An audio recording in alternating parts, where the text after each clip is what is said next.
I think the most interesting thing that I've taken away is the diversity of thinking in terms of the ideas that the speakers have generated, but also the thought processes that have gone around the table as we've answered some of the questions. It's great to see different industries and different sectors bringing something new to the table.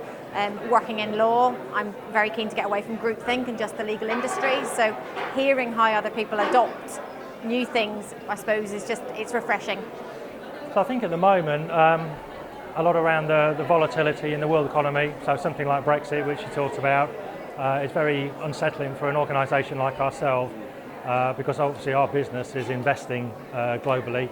So seeing something like Brexit and our understanding of what's happening in that situation and the uncertainty it's bringing into especially the European economy, but also the global economy, that type of thing is very concerning to something like ADIA.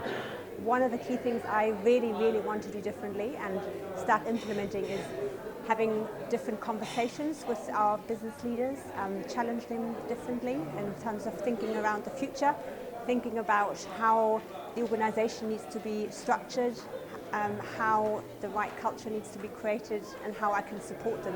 Probably the major impact on the UK that I'm concerned about is, are we going to have a deep recession post-Brexit, and will that affect the SMEs on which a business like High Speed 2 relies, and what is it going to mean for the existing shortage of skilled labour in the UK workforce? We are already at full employment, and we can quite clearly see that net migration, particularly from Europe, is decreasing, and those are jobs that we can't replace with a UK workforce that's already stretched and at massive overcapacity.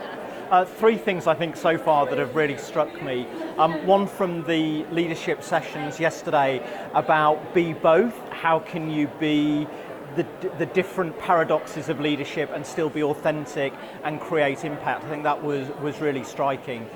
Secondly, from the breakfast that we had this morning around how creating psychological safety, employee well-being actually drives productivity, particularly when you've got all of that pace of change. How do we provide that environment that people can be protected and still drive the business forward? And then I think from this morning, that desire to create optionality. You might not know what the answers are going to be, but let's pick a number of options and go with them, and some decision is better than no decision.